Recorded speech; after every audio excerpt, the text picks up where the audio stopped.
Food and Beverage Services, Quarter 4. Our topic is Apologize to the Customer.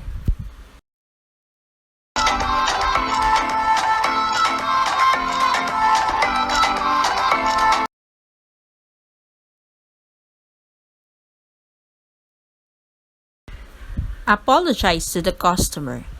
All restaurants are inevitably to deal with a scenario on customer complaints. No matter how hard you try to satisfy your customers, still, something will go wrong that is beyond our control. Unexpected mistakes may happen.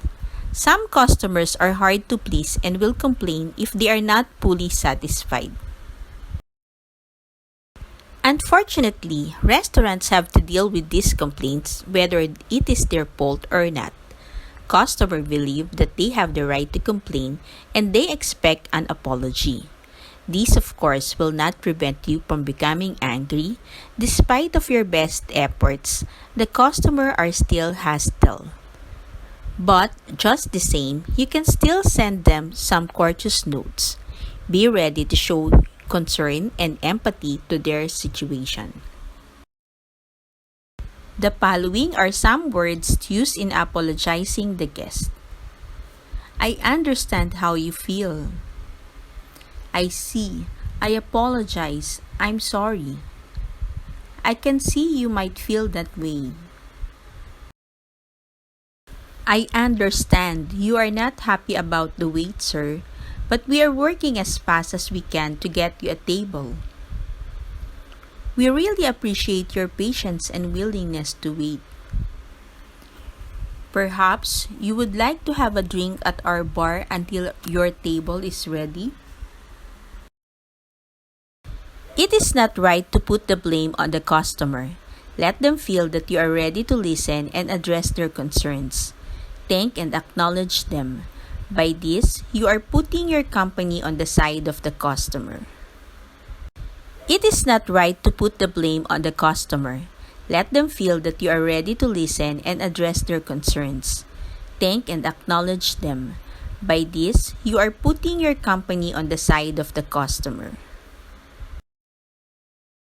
A good apology has two elements. First, it shows the person's regret over their words or actions. And second, it acknowledges that said actions, intentional or not, hurt the person you're apologizing to.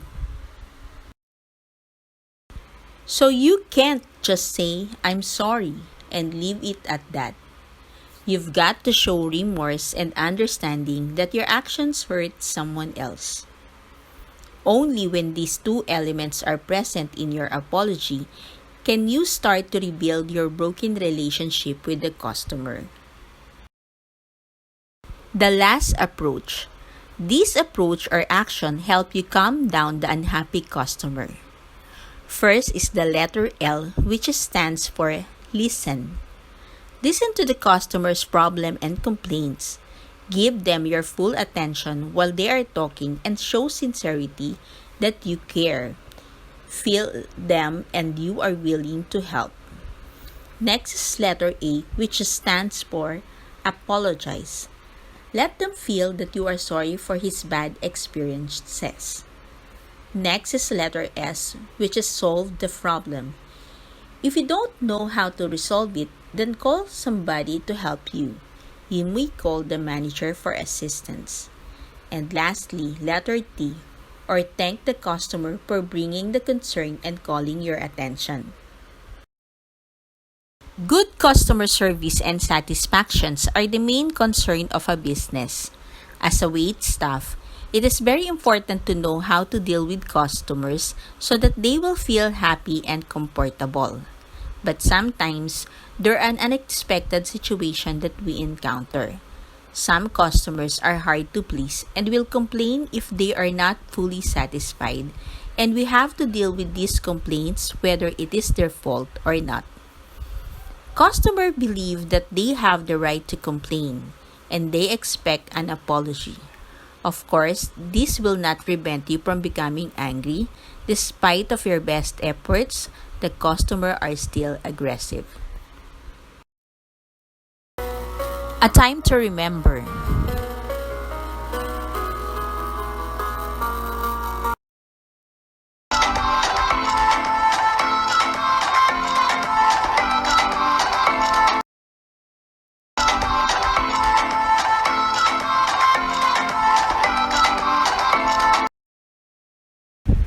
This is Maylene Huliganga.